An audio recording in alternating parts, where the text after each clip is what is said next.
I'm Eliza with Ancestral Evolution, where we talk about homesteading, keto, and the science of natural living. Today I'm going to teach you how to make tallow soap. You guessed it, in a slow cooker. So let's get started. First, a couple safety notes. We're going to be working with sodium hydroxide, also known as lye. This is a strong base and it is extremely caustic, so we have a couple of safety precautions. You're going to want some goggles. You're going to want some gloves. You're going to want a bottle filled with white vinegar. And you're going to want long sleeve clothes, pants, and closed-toed shoes. This stuff will eat your face off if given the opportunity, so don't give it the opportunity. I will link below to some more information regarding safety and soap making.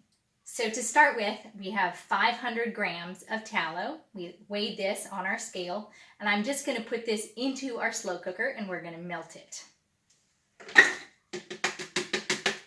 I'm just going to put our slow cooker on high to get this tallow melted, and then we're going to weigh out our lye. So tallow makes really nice soap for a couple different reasons. First, it makes a really hard bar of soap. So this soap is not going to dissolve into mush in your shower. It'll retain its shape.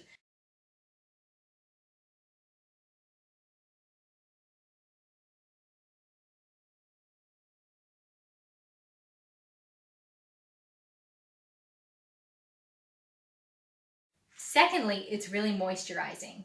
Tallow has a similar fatty acid content to human fat, actually. I feel like I probably should make a Fight Club joke about now, but I'll refrain. Needless to say, tallow makes a really moisturizing soap. It's not going to lather as well as some other soaps. You can always add a percentage of coconut oil if you want to increase the lather in your soap. But for today, we're just doing 100% tallow soap. This is beef tallow from the tallow that we rendered.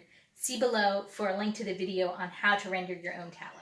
So I've weighed out 190 grams of water and we're going to be adding our lye to it.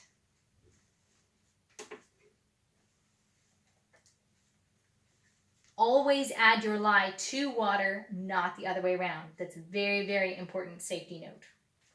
So our tallow is completely melted and we're going to slowly add our lye solution into the tallow, stirring as we go. Now it's time for our immersion blender. So we are going to blend this mixture in our crock pot until it comes to what's called trace.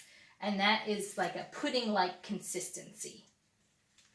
So as you can see, we've reached kind of a pudding-like texture here, which means we've reached trace.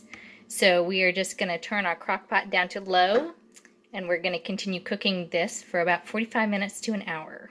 So we've been cooking our soap now for about 45 minutes, and it looks about done.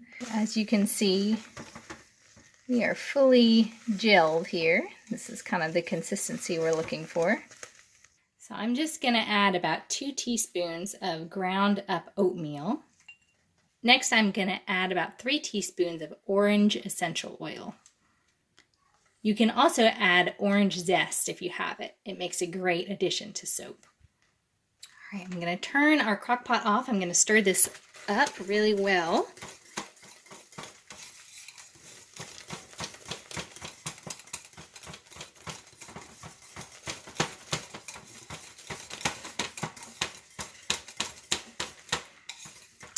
And we're just going to pop this into our mold.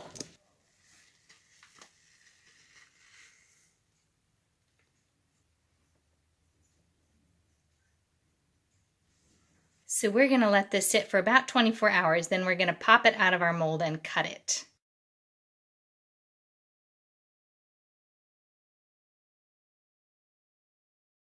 So we've had our soap sitting for about 24 hours, so we're going to get it out of our mold.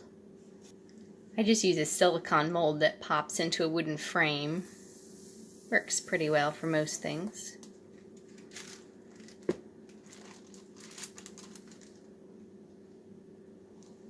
And there we are, a log of soap. We're just going to cut it up. So I would let these cure for about a week so the rest of the moisture can evaporate, and then they're ready to use. Stay tuned for more on the science behind soap. If you like this video, be sure to like and subscribe down below.